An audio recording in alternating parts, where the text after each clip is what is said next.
Hello प्यारे बच्चों, कैसे हो सब लोग। उम्मीद है कि सब बहुत अच्छे से होंगे। इस वीडियो में हम डिस्कस करने वाले हैं एडुगार्ड सोशल साइंस सैंपल पेपर 4 के क्वेश्चन नंबर 21 से लेकर 37 के क्वेश्चन के सॉल्यूशन के बारे में। यानी कि यहाँ पे इस वीडियो में आपका सैंपल नंबर 4 जो है वो कंप्लीट होने वाला है। क्या आप 5th देखना चाहते हो? कमेंट सेक्शन में जरूर बताओगे हमें। साथ ही साथ अगर प्रीवियस नहीं देखा तो उसका लिंक मिलेगा आपको डिस्क्रिप्शन में, जाओ देखो, मजे आ जाने वाले हैं आपको तुमको, क्योंकि ये सीरीज जो चल रहा है ना, ये आपके पूरे सोशल साइंस के जिंदगी को बदल के रख देगा। ठीक है, चलो आ जाओ। क्वेश्चन नंबर 21 देखो क्या है। Besides the violence at Chaura Chauri what were the other reason why Gandhi ji called off the non corporation movement. यानी कि जो चौरा चौरी में वायलेंस हुआ था, है ना, जो सिंपली क्या हुआ था कि पुलिस स्टेशन को जला दिया गया था, उसके अलावे, है ना, what were the other reason कि गांधी जी ने नॉन कॉर्पोरेशन मूवमेंट को ऑफ कर दिया, इसके पीछे रीजन बताओ। तो उनके मन में ना कुछ अलग टाइप का चल रहा था। वो सोचने लगे नहीं, अब ये बाहर बाहर से काम करके काम नहीं चलेगा। ऐसा करता है ना कि अब अंदर घुसकर काम किया जाए, यानी कि एडमिनिस्ट्रेशन के अंदर जाकर काम किया जाए। बस उसी के लिए उन्होंने इसको कॉल्ड ऑफ किया था। चलो आंसर दिखते हैं क्या है। Within the Congress leader wanted to participate in election to provincial council that has been set up by the government of India act 1919 to try and bring change in the administration from the inside. अंदर से change करने के लिए उन्होंने simply try किया था। Second क्या है, people were getting tired of the mass struggle and the protest every day, है ना। पीपल जो है एकदम बुरी तरीके से थक चुके थे, डेली डेली मास स्ट्रगल हो, डेली डेली प्रोटेस्ट हो। इससे this were not many alternate Indian institution that they could be a part of after boycotting the British institution. तो इसी में क्या हुआ था कि कुछ इंडियन इंस्टीट्यूशन जो थे वो अल्टरनेट फॉर्म में, मतलब सिंपली अगर हम लोग बोले तो पार्टिसिपेट नहीं भी करना चाहते थे कि डेली डेली इस सब का झंझट कौन पाले। तो इसीलिए वो चाहते थे कि अंदर घुस कर ना अब काम किया जाए, ठीक है, ताकि हम क्या करें कि अंदर से चेंज ला सके और फिर जो ब्रिटिशर्स है उनको अच्छे तरीके से प्रेशराइज कर सके। क्वेश्चन नंबर 22 देखो क्या है। Mention the major iron ore belt found in India. यानी कि इंडिया में जो मेजर आयरन ओर बेल्ट पाया जाता है वो कहां सिंपली हमें देखने को मिलता है। तो नंबर 1 में देखें तो दुर्ग, बस्तर, चंद्रपुर बेल्ट इन कहां पे, तो छत्तीसगढ़ एंड महाराष्ट्र, यहां पर हमें देखने को मिलता है। पहला है। सेकेंड देखो क्या है, सेकेंड है बल्लारी, चित्रदुर्ग, चिकमगलुरु, ठीक है, यहां पर हमें देखने को मिलता है। तो ये मेनली आपको 2 बेल्ट देखने को मिलते हैं इंडिया में, ठीक है। 23 पे चलते हैं। क्वेश्चन 22 देखो क्या है। Why is aluminium an important metal. Aluminium जो है कि इंपॉर्टेंट मेटल है, क्यों? तो इसके लिए हम तो वेरियस रीजन लिख सकते हैं। नंबर 1 पॉइंट में लिखेंगे it is very strong, resistant to corrosion and light, है ना। ये क्या होता है, बहुत ज्यादा स्ट्रांग होता है, कोरोजन को भी रेसिस्ट करता है और सिंपली बहुत ज्यादा हल्का भी देखने को मिलता है। It is use to make equipment, air plants and utensils, ठीक है। सेकेंड पॉइंट में लिख सकते हो aluminium so good conductivity and great malleability, है ना। एल्यूमिनियम के पास क्या होता है, बहुत ज्यादा कंडक्टिविटी होता है और ग्रेट मैलिएबिलिटी भी होता है, जिसके कारण इसका यूज जो है अनदर वर्क्स के लिए किया जाता है। लाइक वायरिंग में इसका यूज किया जाता है, कंस्ट्रक्शन में इसका यूज किया जाता है, ठीक है। तो इस टाइप से आप लिख सकते हो।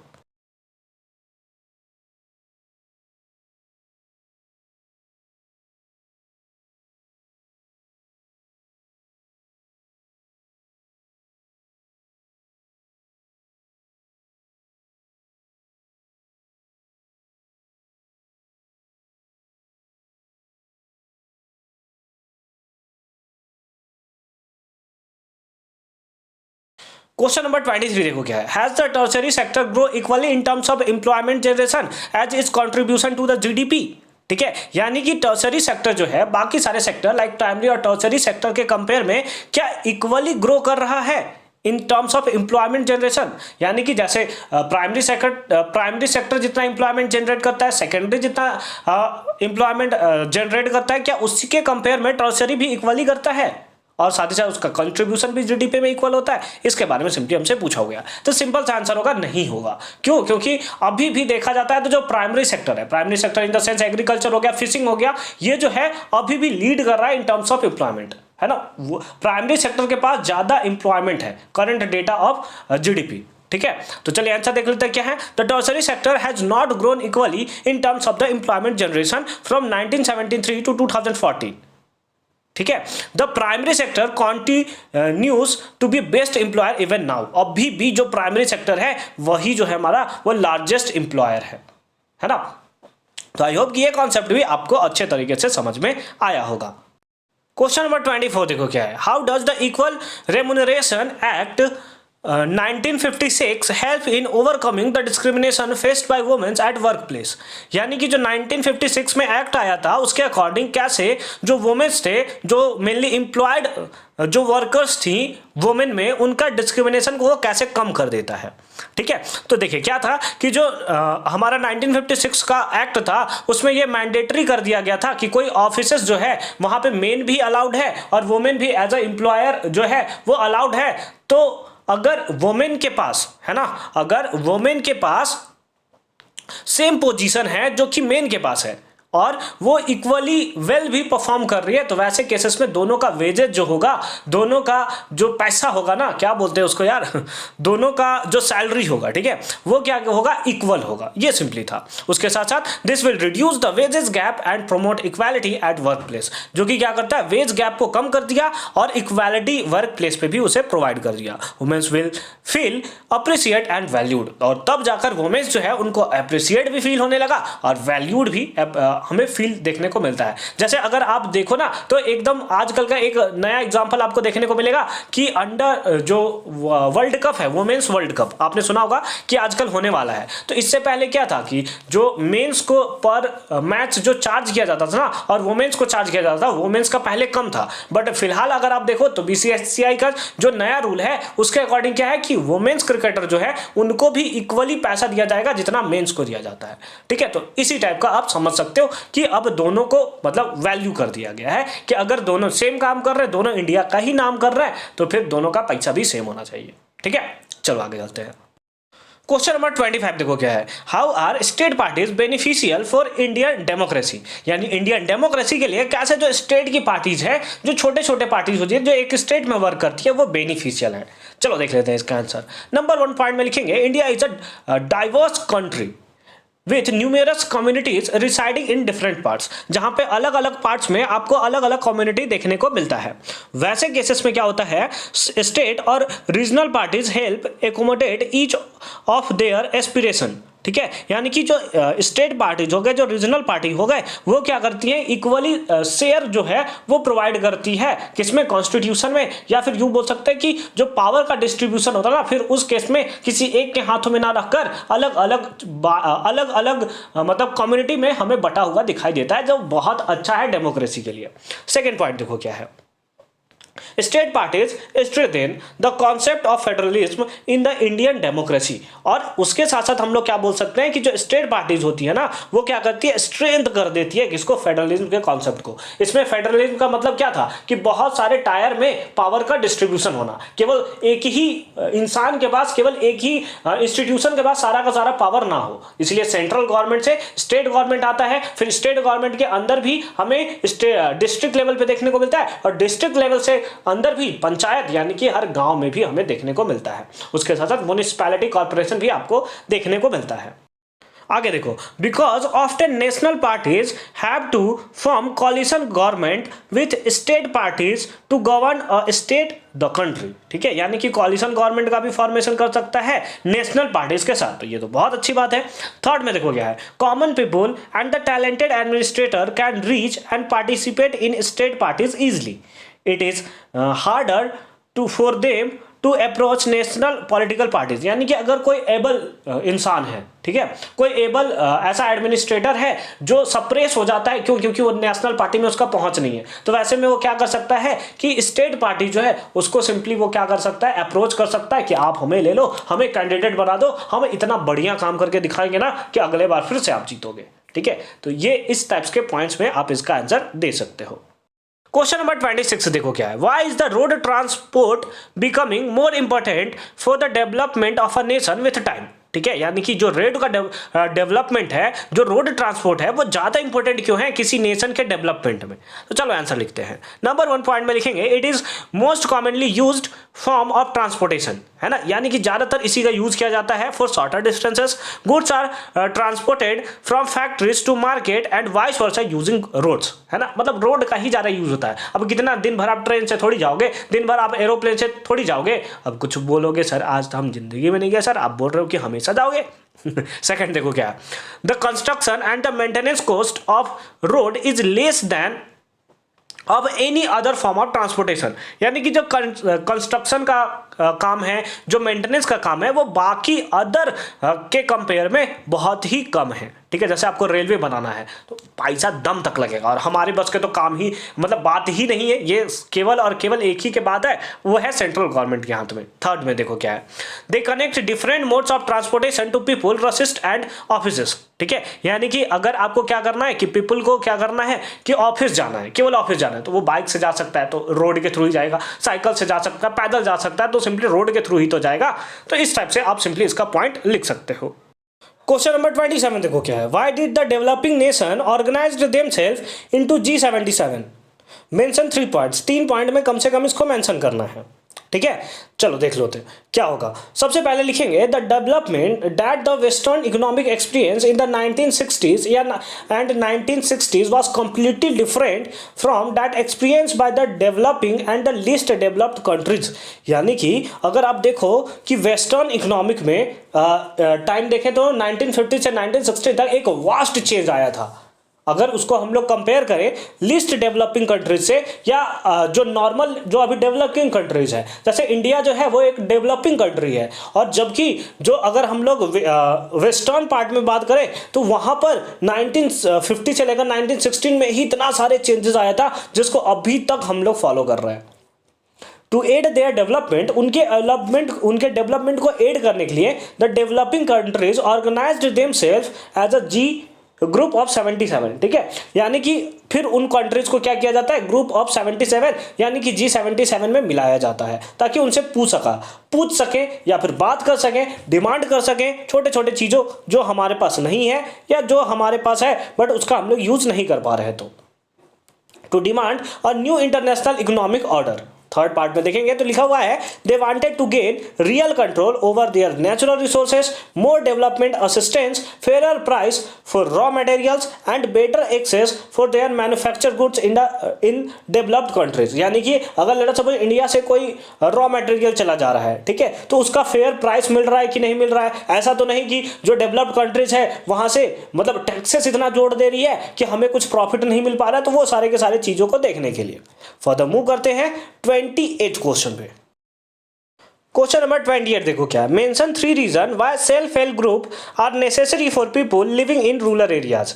यानी कि जो SHG जो होता है, SHG सिंपल फॉर्म में इसको बोला जाता है, ये यहां से क्वेश्चन बनते ही बनते हैं, तो अच्छे तरीके से इसको पढ़ लोगे। ठीक है, उसके लिए 3 रीजन हमें प्रोवाइड करना है कि क्यों जो सेल्फ हेल्प ग्रुप है वो नेसेसरी है किसी पीपल के लिए जो कि रूरल एरिया में रह रहा है। तो उसके लिए हम लोग वेरियस पॉइंट्स लिख सकते हैं। फिलहाल 3 नंबर का क्वेश्चन है तो 3 पॉइंट हमें लिखने ही लिखने हैं। चलो देख लेते हैं। पहला है कि self help group members residing in rural areas can take small loans from the group itself to meet their financial needs on low interest, है ना। मतलब अपने ही लोगों से वो सिंपली क्या कर लेते हैं, ग्रुप बना लेते हैं 10-15 लोगों का, और उसमें क्या करते हैं, पैसा जमा करते हैं। आपने ये सुना होगा कमिटी खेलते हैं, तो बस वही है, SHG है, सेल्फ हेल्प ग्रुप है। ठीक है, जिसमें बहुत सारे लोग पैसा मतलब क्या करते हैं, जमा करते हैं, महीना जमा कर सकते हैं, वीकली जमा कर सकते हैं। ठीक है, उनके अपने क्या सुविधा के अनुसार। ठीक है, और जब उनको रिक्वायर्ड हुआ तो वैसे केसेस में क्या होता है कि वहां से वो पैसा उठा पाते हैं lower cost compare to the bank, या फिर जो मनी लेंडर हो गया उसके कंपेयर में वहां पे वो से कम पैसा पे करना पड़ेगा। सेकेंड पॉइंट देखो क्या है, banks are also willing to lend to the poor women when organized in SHG even though they have no collateral as such because SHG bring accountability to them। ठीक है, मतलब सिंपली क्या होता है, अगर वो बैंक से लेने जाएगा ना तो बैंक वाले उससे क्या मांगेंगे, कोलेट्रल मांगेंगे, यानी कि जमीन लाओ, जमीन का कागज लाओ, तो ये लाओ तो वो लाओ, ताकि तुम अगर नहीं चुका पाए तो तुमको इससे पैसा ले लेंगे। तो ये सारा का सारा बहुत हमें देखने को मिलता है। ठीक है, थर्ड में देखो क्या है कि SHG जो होता है वो मेंबर्स को हेल्प करता है कि वो अपने सेविंग हैबिट को जो है वो इंक्रीज करे। ठीक है, तो इस टाइप से आप वेरियस पॉइंट जो है वो आप लिख सकते हो। लेकिन इसके और वाले पार्ट में भी एक क्वेश्चन है, तो चलो उसे भी देख लेते हैं। और वाले पार्ट में देखो क्या है, गिव 3 रीजन, 3 रीजन आपको देना है why banks should increase their lending in rural areas. यानी बैंक्स को अपना लेंडिंग रूरल एरियाज में क्यों बढ़ाना चाहिए। चलो आंसर देख लेते हैं। Absence of bank branches in rural areas push them towards lending from the money lender who charge exorbitant rates of interest, मतलब बहुत ज़्यादा, ठीक है, मोर रेट ऑफ इंटरेस्ट वो जो है उसे सिंपली क्या करना पड़ता है, पे करना पड़ता है। फिर दूसरा पॉइंट में देखेंगे क्या है, most people are unable to get loans from this lenders to because money lenders are limited in numbers. Farmer requires credit regularly but are unable to get the same because of this dearth, है ना। मतलब एक तो है कि money lender बहुत कम है और जो भी मनी लेंडर है वो क्या कहते हैं, इतने ज़्यादा हाई रेट जो है वो बताते हैं कि फार्मर्स के लिए उतना पॉसिबल है नहीं। क्यों? क्योंकि उनका तो सारा का सारा जो हमें देखने को मिलता है सिचुएशन होप पे ज़्यादा चलता है कि अगर बारिश हुई तो उनका सारा काम अच्छे चलेगा, अगर बारिश अच्छे से नहीं हुई तो फिर दिक्कत हो जाएगा। तो वैसे केसेस में मनी लेंडर से उतना ज्यादा चार्ज पे लेना उनके लिए पॉसिबल नहीं हो पाता है। थर्ड पॉइंट देखो क्या है, formal credit needs to be distributed more equally among lenders from all classes and communities. Opening branches in rural areas will help in that, ठीक है। मतलब क्या करेगा, अगर वहां पे रूरल एरियाज में बैंक का खुल जाएगा और वो सिंपल फॉर्म में रहा उसका सारा का सारा वर्क, तो फिर बहुत ज्यादा हेल्प हो जाएगा वहां पे रहने वाले रूरल पीपुल्स को, ठीक है। आई होप कि ये कॉन्सेप्ट भी आपको एकदम प्रॉपर फॉर्म में समझ में आया होगा। फर्दर मूव करते हैं क्वेश्चन नंबर 29 में। क्वेश्चन नंबर 29 देखो क्या है, printing created an appetite of new kinds of writing in the 19th century. Lips and feeling of women begins to be written in particular vivid and intense way. How did this changes things for the middle class women of the time? मतलब क्या होता है कि printing जब से start हुआ था ना, वो क्या हुआ था कि वुमेन्स के लाइफ को कंप्लीटली चेंज करके रख दिया था। उसके लिए सिंपली आपको रीजन देना है कि कितने टाइप्स के राइटर थे, कौन कौन ने क्या क्या लिखा था, कैसे वो लिखना शुरू किए थे, इस सब के बारे में सिंपली हमें बताना है। तो देखो नंबर 1 पॉइंट में लिखेंगे, लिबरल्स के बारे में सबसे पहले बात करते हैं। Liberal husbands and the fathers started sending their women to women's school to read and learn about the world, ठीक है। वर्ल्ड के बारे में सीखने के लिए, पढ़ने के लिए वो जो लिबरल हस्बैंड्स थे या फिर फादर थे, वो अपने बेटी को या अपने वाइफ को सिंपली कहाँ भेजने लगे, स्कूल्स पे भेजने लगे। सेकेंड पॉइंट में क्या बात करें तो दिया है, many journals begins carrying writing by womens, ठीक है। बहुत सारे जर्नल्स जो थे वो क्या करने लगे कि जो अपना जो राइटिंग होता है उसमें वुमेन्स का पार्टिसिपेशन बढ़ाने लगे। They explained why womens should be educated, वो सिंपली स्टार्ट करने लगे ये सब पब्लिश करना भी कि क्यों जो वुमेन्स है उनको एजुकेट होना ज़्यादा जरूरी है। They also carried a syllabus and the attached suitable reading matter to be used for home based schooling. Third point में देखो तो दिया हुआ है, few Bengali womens like Kailash Basini Devi wrote books highlighting the experience of women. Conservative Hindus and the Muslim families were still opposed the education of their women, ठीक है, वो अभी भी अपोज्ड करते थे। तो इस टाइप से आप देख सकते हो कि कैसे आप बोल सकते हो कि जो प्रिंटिंग ने एक टाइप्स के वुमेन्स के लाइफ के ऊपर बहुत ज्यादा इंपैक्ट हमें देखने को मिला था, ठीक है। तो यहां पर 3 मार्क्स के सारे क्वेश्चंस कंप्लीट हो जाते हैं। अब हम लोग फर्दर मूव करेंगे 5 मार्क्स के क्वेश्चन जो कि स्टार्ट होता है क्वेश्चन नंबर 30 से। क्वेश्चन नंबर 30 देखो क्या है, difference between food and non food crop by giving example, which of them is more important for the development of the nation. चलो इसका आंसर देते हैं। देखो क्या होता है, एक फूड क्रॉप है, एक नॉन फूड क्रॉप है। तो फूड क्रॉप वैसे क्रॉप होते हैं जिसको डायरेक्टली कंज्यूम किया जाता है, जैसे वीट हो गया, पैडी हो गया, राइस हो गया। और नॉन फूड क्रॉप्स वैसे फूड होते हैं जिनका यूज किया जाता है फॉर मैन्युफैक्चरिंग, ठीक है। उसको सिंपली आप बोल सकते हैं जैसे टी हो गया, कॉफी हो गया, जूट हो गया। तो इस टाइप से जो आपको नीचे देखने को मिल रहा है उस टाइप्स में आप वेरियस फॉर्म में उसको डिफरेंशिएट कर सकते हो, ठीक है। अब उसके साथ साथ देखो एक और पॉइंट दिया है कि which of them more important for the development of the nation. तो सिंपली हम लोग लिखेंगे कि for a nation both of this type of equally important because one of them is used for the substance of the population while the other helps them to earn their livelihood. यानी कि एक जो जिंदा रहने के लिए जरूरी है और एक जो है कमाने के लिए जरूरी है। Either one of them can not be completely depend upon the development of the nation. यानी हम लोग ये नहीं बोल सकते कि इन दोनों में से कोई एक जो है वो डेवलपमेंट ऑफ नेशन के लिए इंपॉर्टेंट है, दोनों जो है वो इक्वली इंपॉर्टेंट हैं, ठीक है। तो इस टाइप से प्रॉपर फॉर्म में अगर आपने आंसर दे दिया ना, एकदम एग्जाम में तबाही मचा के आ जाओगे, मेरी मानो एकदम तबाही मचा दोगे आप, ठीक है। चलो फर्दर मूव करते हैं, इसके और वाले पार्ट में भी एक क्वेश्चन है ना, उसे भी देख लेते हैं। और वाले पार्ट में देखो क्या है, what is resource planning. Resource planning क्या होता है, why is resource planning essential, और इस जो हमारे पास रिसोर्स प्लानिंग है वो इसेंशियल क्यों है, इसके बारे में सिंपली हमें बताना है। चलो इसका आंसर देखते हैं। Resource planning is a technique of proper utilization of resource which aimed at the sustainable development. यानी कि रिसोर्स प्लानिंग वैसा एक टेक्निक है जिसमें प्रॉपर यूटिलाइजेशन किया जाता है रिसोर्सेज का, जो कि सस्टेनेबल डेवलपमेंट के लिए एम्ड होते हैं या सिंपली सस्टेनेबल डेवलपमेंट करते हैं। ठीक है, तो इस टाइप से प्रॉपर फॉर्म में आप इसका आंसर दे सकते हो। बट उससे के बाद दिया हुआ है why is resource planning essential, है ना। इसेंशियल क्यों है इसके लिए हमें सिंपली लिखना है। तो नंबर 1 पॉइंट में लिख सकते हैं हम लोग कि most of the resource available on earth are limited in supply. ज्यादातर जो रिसोर्सेज हमारे अर्थ पे अवेलेबल है वो लिमिटेड है सप्लाई में। सेकंड में हम लोग लिख सकते हैं the resource available to us are distributed unevenly all over the world. और ये जो है अनइवनली है, कहीं ज्यादा है तो कहीं कम देखने को मिलता है। थर्ड पॉइंट में लिख सकते हैं कि over utilization of the resources may lead to environmental pollution and depletion of the resource as well. Therefore, planning of the resources can reduce pollution and over utilization of the resource as well. यानी कि अगर आप over utilisation अगर कर दोगे तो उससे क्या होता है, इन्वायरमेंटल पॉल्यूट हो सकता है या फिर वो रिसोर्स जो है वो सिंपली डिप्लेट हो सकता है, खत्म हो सकता है। ठीक है, इसीलिए हमारे लिए प्लानिंग इंपॉर्टेंट है कि रिसोर्स का हम लोग कैसे यूज करेंगे। फोर्थ पॉइंट में भी इसका आंसर लिख सकते हो कि planning of the resources can lead to have a balanced development at national, state, regional and the local level. ठीक है, तो इस टाइप से प्रॉपर फॉर्म में आपको सिंपल फॉर्म में इसका आंसर देना है। अगर आपने इस टाइप से पॉइंट्स बनाकर लिख दिए ना, एकदम मतलब समझो एकदम तबाही मचा देना है। एक पॉइंट तो आपको ध्यान देना है कि पॉइंट वाइज ही आंसर लिखना है। अगर तुम पॉइंट वाइज आंसर नहीं लिख रहे हो ना, समझो बहुत बड़ी मिस्टेक कर रहे हो। ठीक है, तो पॉइंट वाइज लिखना है। फर्दर मूव कर रहे हैं क्वेश्चन नंबर 31 में। क्वेश्चन नंबर 31 देखो क्या है, highlight the various function of political parties in India. यानी कि हमारे पास क्वेश्चन और पॉलिटिकल पार्टी से क्वेश्चन है, ऐसा हो ही नहीं सकता। देखो पॉइंट नंबर 1 में क्या लिखोगे कि political party contest election through candidates. ठीक है, दूसरा में लिखोगे in the democratic country parties form a link between the government and the people, है ना। गवर्नमेंट और पीपुल के बीच में पार्टीज जो ही होती है वही लिंक का सिंपली काम करती है। थर्ड पॉइंट में लिखोगे those parties which loose election from the opposition. जो पार्टी हार जाती है वो अपोजिशन का रोल प्ले करती है। They voice different view points that the government and the also mobilize opposition against them. यानी कि उनको अपोज करने का काम करती है। कुछ भी काम करेगी, थोड़ा सा भी उसमें खराबी दिखा उसको सिंपली अपोज करना स्टार्ट करती है, जो एक डेमोक्रेटिक कंट्री के लिए बहुत अच्छा है।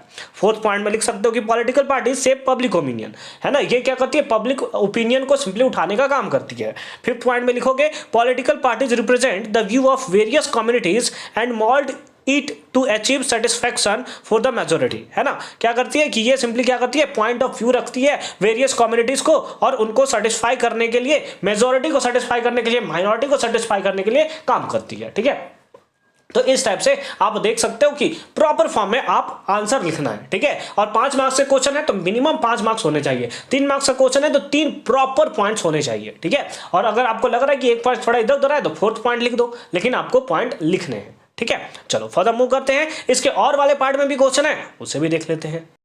और पार्ट में देखो क्या है, how can the relationship between politics and religion beneficial and the problematic at the same time explain. यानी कि जो पॉलिटिक्स और रिलीजियस के बीच का जो रिलेशन है वो बेनिफिशियल कैसे है और प्रॉब्लमेटिक भी कैसे है, यानी कि प्रॉब्लम देने वाला भी कैसे है, इसके बारे में सिंपली लिखना है। तो बेनिफिट्स भी लिखना है और प्रॉब्लम्स भी लिखना है। तो एक एक करके लिखते हैं। सबसे पहले लिखते हैं बेनिफिट्स। ये क्या करता है, स्ट्रेंथन द शेयर्ड वैल्यू, है ना। जो शेयर्ड वैल्यू है उसको स्ट्रेन करने का काम करता है। When religion and politics align, it can create a shared set of moral and the ethical value that can unite a community and the promote social stability, है ना। ये क्या करता है, सोशल स्टेबिलिटी को प्रमोट करता है।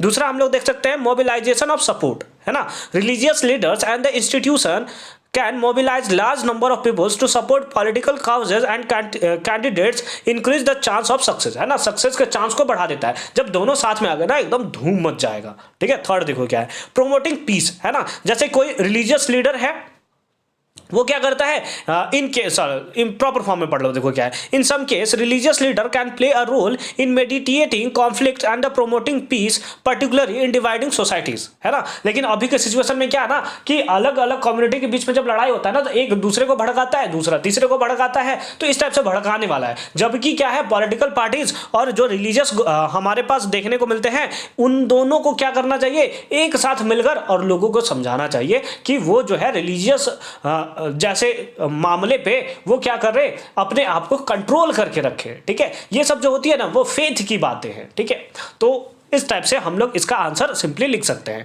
ये तो बेनिफिट्स हुई। अब हम लोग देखते हैं कि ये प्रॉब्लम कब क्रिएट करता है।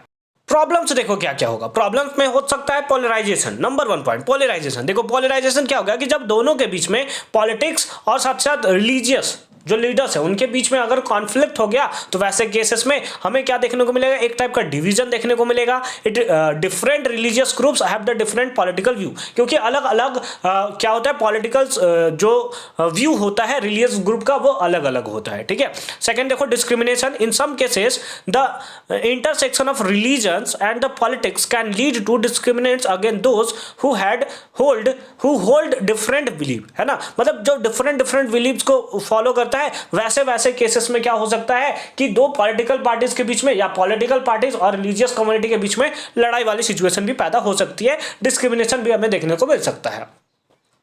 थर्ड पॉइंट में देखो लिमिटिंग फ्रीडम ऑफ एक्सप्रेशन। क्या होगा, when religious institution are heavenly involved in politics, है ना। वो क्या करेगा कि अगर हेवली तरीके से एकदम खतरनाक तरीके से इन्वॉल्व हो गया, it can result in the suppression और dissenting view and limit the freedom of expression. तो वो क्या करता है, फ्रीडम ऑफ एक्सप्रेशन को लिमिट भी कर सकता है। ठीक है। तो इस टाइप से आप प्रॉपर फॉर्म में इसका आंसर दे सकते हो। फर्दर मूव करते हैं क्वेश्चन नंबर 32 में। क्वेश्चन 32 देखो क्या है। Following the defeat of Napoleon in 1815 European governments were driven by the spirit of conservatives. Do you agree? Elaborate upon your stand. ठीक है। यानी कि जो नेपोलियन का डिफीट हुआ था 1815 में, क्या उसके बाद से स्पिरिट ऑफ कंजर्वेटिव जो था वो बढ़ गया था, ड्रिवन होने लगा था? इसके बारे में हम लोग को बात करना है। तो इसका आंसर लिखेंगे yes, I agree that the spirit of the conservatism dominate European government after the defeat of Napoleon silently. ठीक है। जैसे कौन कौन से पॉइंट्स में आप लिख सकते हो, तो वेरियस पॉइंट्स है, उसमें हम लोग आंसर देना है। तो क्योंकि 5 मार्क्स का क्वेश्चन है तो 5 पॉइंट में तो देना है, बट स्टार्टिंग के ऊपर में एक और क्वेश्चन था तो इससे हमारा 1 मार्क्स तो वहीं चला गया, तो 4 पॉइंट अब बचे हैं। देखो क्या लिखेंगे, नंबर 1 पॉइंट में लिखेंगे रिस्टोरिंग द ओल्ड ऑर्डर। जो पुराना ऑर्डर था उसको सिंपली क्या किया गया कि रिस्टोर कर दिया गया। The fall of Napoleon led to the restoration of the previous monarchy in the several European countries which was a clear manifestation of the conservative value, है ना। फिर से मोनार्की के रूल को सिंपली लागू कर दिया गया था। सेकेंड लिख सकते हो maintenance of social hierarchy. Social hierarchy को मेंटेन्स किया गया। देखो क्या है, the European and social class structure remained unchanged and were maintain as the cornerstone of conservative principle, है ना। मतलब धीरे धीरे क्या हुआ, कंजर्वेटिव प्रिंसिपल को लागू करने का पूरा ट्राई किया गया। थर्ड है इम्फेसिस ऑन ट्रेडिशन। ट्रेडिशन का इम्फेसिस में हम लोग लिख सकते हैं कि European government adopted the traditionalist approach to governance and emphasized the prevention of long standing customer and the tradition, है ना। उस ट्रेडिशन को सिंपली फॉलो किया गया था। फोर्थ पॉइंट में लिख सकते हो रिजेक्शन ऑफ रेडिकलिज्म। ठीक है। तो इस पार्ट में आप सिंपली क्या कर सकते हो कि प्रॉपर फॉर्म में इसका आंसर आप दे सकते हो। फर्दर मूव करते हैं, इसके और वाले पार्ट में भी एक क्वेश्चन है, चलो उसे भी देख लेते हैं। क्वेश्चन नंबर 32 देखो क्या है, explain how print culture developed in India. यानी कि इंडिया में प्रिंट कल्चर कैसे डेवलप्ड हुआ। तो चलो आंसर लिखते हैं। The print culture developed in India by the following means. Number 1 point में लिखोगे India has a wide, rich and old tradition and handwritten manuscript in Sanskrit, Arabic, Persian as well as in various vernacular language। यानी कि बहुत सारे vernacular language में भी हमें देखने को मिला था। सेकेंड पॉइंट में लिखोगे the printing press first come to Goa. पहले कहाँ आया था प्रिंटिंग प्रेस, तो गोवा में आया था। With Portuguese missionaries in the mid 16th century, है ना। कब आया था, किसके थ्रू आया था, तो वो जो पुर्तगालीज लोग थे उनके थ्रू सिंपली आया था मिड 16th सेंचुरी में। थर्ड पॉइंट में लिखोगे by the 1870s besides Urdu, Marathi, Bengali, Hindi, printing also begin giving voice to local opinion. ये क्या था, प्रिंटिंग जो था वो लोकल ओपिनियन को कहीं ना कहीं बढ़ावा देता था। फोर्थ पॉइंट में लिख सकते हो कि print in the 18th century by the close of the 18th century the numbers of newspaper and the journals appear in print, है ना। वो वहाँ पे हमें पार्टिसिपेशन बढ़ता हुआ देखने को मिला। the first Indian weekly Bengal Gazette also come into the picture in the late 18th century। उसके बाद जो हमें न्यूज़पेपर भी देखने को मिला वो एक्चुअल में क्या है, प्रिंट कल्चर को ही डेवलप्ड फॉर्म में दिखाता है। फिर फिफ्थ पॉइंट में लिख सकते हो कि print in the 19th century ठीक है। 19th सेंचुरी में क्या था प्रिंट का situation. By the end of the 19th century a visual culture started takes place. By 1870s caricatures and cartoons were being published in journals and newspaper. वहां पर क्या हुए पब्लिश होना शुरू हो गया, जिसके कारण क्या देखने को मिलता है कि प्रिंट कल्चर जो है इंडिया में धीरे धीरे डेवलपमेंट की तरफ बढ़ते चला गया था। तो इस टाइप से आप प्रॉपर फॉर्म में इसका आंसर लिख सकते हो। थोड़ा मेरे को अभी ना सर्दी हो गया है, तो अगर कहीं कहीं पे आपको अनवांटेड नाइट सुनाई दिए तो समझ लियो कि वो हमारी गलती थी, ठीक है। फर्दर मूव करते हैं क्वेश्चन नंबर 33 में। क्वेश्चन 33 देखो क्या है, mention 5 factor which have made the phenomenon of globalisation possible. यानी 5 फैक्टर को मेंशन करना है जिसके थ्रू ग्लोबलाइजेशन जो है उसका फिनोमिनन है वो पॉसिबल हो पाया, ठीक है। चलो आंसर लिखते हैं। पॉइंट नंबर 1 में लिखेंगे एडवांस ऑफ टेक्नोलॉजी, है ना। यानी कि जैसे जैसे टेक्नोलॉजी एडवांस होने लगा, ट्रांसपोर्टेशन होने लगा, कम्युनिकेशन एडवांटेज होने लगा, वैसे वैसे क्या हुआ है कि जो movement of goods services information है वो क्या हुआ एक प्लेस से दूसरे प्लेस पे जाने लगे, ठीक है। जो एक बहुत बड़ा फैक्टर है ग्लोबलाइजेशन होने का। दूसरा हम लोग बात कर सकते हैं कि liberalisation of the trade policies and the reduction of trade barrier. अब ट्रेड बैरियर के रिडक्शन से क्या हुआ कि जो गुड्स है वो एक प्लेस से दूसरे प्लेस में, यानी एक कंट्री से दूसरे कंट्री में, एक स्टेट से दूसरे स्टेट में इजीली जो है वो सप्लाई होने लगा या इंपोर्ट एक्सपोर्ट होने लगा। थर्ड पॉइंट में है the rise of multinational corporation. Multinational corporation जैसे जैसे जिसको एमएनसी आप सिंपली शॉर्ट फॉर्म में बोलते हो, तो वो क्या हुआ बूस्ट करने लगा इकोनॉमी को, किसी भी कंट्री को, ठीक है। क्या करता था एमएनसीज का एक्चुअल में क्या होता है कि वो एक मतलब सिंपली उसका कंपनी जो होता है वो सिंपली एक कंट्री में देखने को मिलता है, लेकिन वो वेरियस कंट्रीज में क्या होता है अपना वर्क करता रहता है, ठीक है। तो उसको एमएनसीज बोलते हैं हम लोग, ठीक है। जैसे रिलायंस इंडस्ट्री हो गया, जैसे आप केएफसी देखो तो केएफसी जो है वो किसी और कंट्री का सिंपली हमारा कंपनी है, बट वो इंडिया में भी काम करता है, चाइना में भी काम करेगा और आपका अलग अलग डिफरेंट कंट्री में काम करेगा। रीजन वही है, ये ग्लोबलाइजेशन को पॉसिबल करने में बहुत बड़ा भूमिका निभाता है। फोर्थ पॉइंट है the growth of the internet and the digital revolution. इसके बिना तो ये समझो कि लगभग अधूरा था। जैसे जैसे इंटरनेट का डिजिटल रिवॉल्यूशन आने लगा वैसे वैसे ग्लोबलाइजेशन और बढ़ने लगा। फिफ्थ पॉइंट में लिख सकते हो the increase in interconnectedness of the world economy which has led the greater interdependence and a more integrated global system। ये सारे के सारे 5 पॉइंट्स जो है वो आपके लिए बहुत इंपॉर्टेंट है। सारे के सारे पॉइंट्स को आप अच्छे तरीके से नोट करके रख लोगे, एकदम तबाही मचा के आ जाओगे एग्जामिनेशन में, ठीक है। चलो फर्दर इसके और वाले पार्ट में भी एक क्वेश्चन है, उसे भी देख लेते हैं। और वाले पार्ट में सिंपली देखो क्या है, money in your pocket can not buy all the goods and services that you may need to live well. Do you agree? Elaborate, ठीक है। तो अभी स्टार्टिंग में आने लगा था ना, तो मैं पढ़ रहा था कि money in your pocket can not buy, तो हमको लगा हैप्पीनेस तो नहीं लिख देगा ठीक है, बट कोई नहीं। देखो क्या है कि आपके पॉकेट में जो पैसा बचा हुआ है क्या वो सारे के सारे गुड्स और सर्विसेज को बाय कर सकता है जो आपके अच्छे लाइफ के लिए सही है, ठीक है, जरूरी है? तो इसका आंसर होगा सिंपली नहीं, है ना। कैसे नहीं सर, पैसा से हम सब कुछ खरीद सकते हैं। क्या हैप्पीनेस खरीद सकते हो? क्लीन वाटर खरीद सकते हो? क्या आप पेड़ जो है क्लियर ऑक्सीजन खरीद सकते हो? नहीं खरीद सकते हो ना। तो वे सारे के सारे जिंदगी के सही के लिए जरूरी है। तो चलो आंसर लिखते हैं। मनी और income by it self is not a completely adequate indicator of development goods and services that citizens are able to use। यानी कि मनी केवल वो गुड्स और सर्विसेज जो है वही, थोड़े मोड़े गुड्स और सर्विसेज जो है वही क्या कर सकता है, बाय कर सकता है। वो ना तो डेवलपमेंट खरीद सकता है और ना ही हम लोग बोल सकते हैं कि मनी जो है वो एक टाइप का इंडिकेटर है कि कोई कंट्री डेवलप्ड है या नहीं है। सेकेंड देखो क्या है, money can not buy a pollution free environment और क्लीन ड्रिंकिंग वाटर, अभी हमने बात किया। थर्ड में देखो क्या है, it can not buy citizens right and freedom to express their opinion. ये सब पढ़ने के बाद लग रहा है कि पैसा कमाना ही छोड़ दे, ठीक है, कुछ तो खरीद नहीं पा रहा है। फोर्थ देखो क्या है, money can not also ensure holistic relationship development, ठीक है। It might ensure economic growth but not development. ये इकोनॉमिक ग्रोथ बता सकता है लेकिन डेवलपमेंट को नहीं इंश्योर कर सकता है। फिफ्थ पॉइंट में लिखोगे कि money can not ensure proper education. Money can afford to pay school fee but it cannot afford valued and the literacy which is more than just learning addition subtraction etc। ठीक है, मतलब पैसा से आप क्या कर सकते हो, एजुकेशन का पैसा तो भर सकते हो, लेकिन पैसा देकर आपको ऐसा नहीं है कि आपको सब कुछ आने लगेगा कि किसी को पैसा दे दिए उसके बाद एडिशन सब्सट्रैक्शन बिना स्कूल गए आपको याद हो गया, तो ऐसा नहीं हो सकता। तो इस टाइप से देख रहे होंगे कितना अंदर से क्वेश्चन घुस कर पूछा जा रहा है, तो सारे के सारे क्वेश्चंस को ना अच्छे तरीके से प्रिपेयर करके रख लोगे। अब यहाँ पे 5 मार्क्स के सारे क्वेश्चन हमारे जो है वो कंप्लीट हो जाते हैं। इसके बाद कुछ पैसेज टाइप्स के क्वेश्चंस आपको देखने को मिलेंगे जिनको आपको खुद से करना है। जी जी बिल्कुल, आपको खुद से करना है और उसके बाद आंसर जो है आप हमें कमेंट सेक्शन में बता सकते हो। ये जो है बुक से रिलेटेड क्वेश्चन है, तो चलो उसे भी देख लेते हैं। तो यहाँ पे कुछ क्वेश्चंस हैं लाइक 34, 35 और 36, 3 क्वेश्चंस आपको यहाँ पे देखने को मिल रहा है और उसके बगल में एक एक करके 35 का आंसर, 6 का आंसर और 7 का आंसर भी आपको देखने को मिलेगा।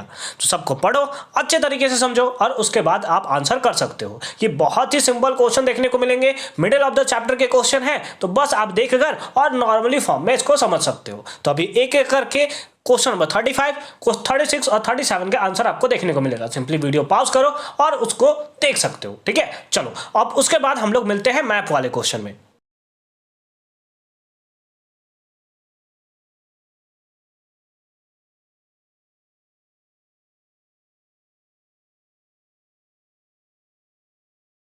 चलो अब लास्ट क्वेश्चन देखते हैं। Question number 37 map based question है, यानी मैपिंग वाले क्वेश्चन है। देखो क्या है इसमें, on the given outline political map of India identify the place marked as A and B with the help of the following information and write their correct name on the lines marked near it. ठीक है, यानी कि उसके बगल में जो mark किया गया वहां पे उसका नाम लिखना है। देखो ए पार्ट में क्या दिया है, the place where Indian National Congress session was held in 1927, यहां पे हुआ था मद्रास भाई, मद्रास। तो पहला का आंसर कितना हो जाएगा, यानी ए पार्ट हो जाएगा आपका मद्रास। ठीक है, बी पार्ट में देखो क्या है, Mahatma Gandhi organized a satyagraha movement at this place for indigo planters, यानी कि महात्मा गांधी ने इस प्लेस पे क्या किया था, सत्याग्रह मूवमेंट को सिंपली ऑर्गेनाइज किया था। किसके लिए, तो इंडिगो प्लांटर्स के लिए। पता चल गया ना कौन सा है, चंपारण। यानी कि ए पार्ट हो गया आपका कौन सा, ए पार्ट था मद्रास और बी पार्ट कौन सा हो गया, दैट इज चंपारण।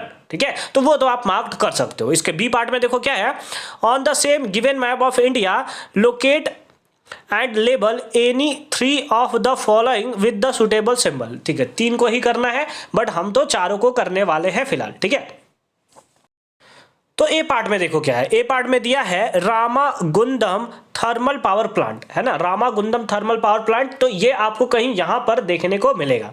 ठीक है, बी देखो क्या है, बी है Thiruvananthapuram software technology park. Thiruvananthapuram तो नाम से ही क्लियर हो गया ना, केरला का ही तो त्रिवंतपुरम होता है। तो इस प्लेस पे आपको कहीं त्रिवंतपुरम सॉफ्टवेयर टेक्नोलॉजी पार्क देखने को मिलेगा। थर्ड पार्ट में देखो क्या है, थर्ड पार्ट में सिंपली दिया है छत्रपति शिवाजी एयरपोर्ट। छत्रपति नाम से ही क्लियर है भैया, कहां पे होगा, तो यहां वाले पार्ट में, मुंबई वाले पार्ट में आपको देखने को मिलेगा।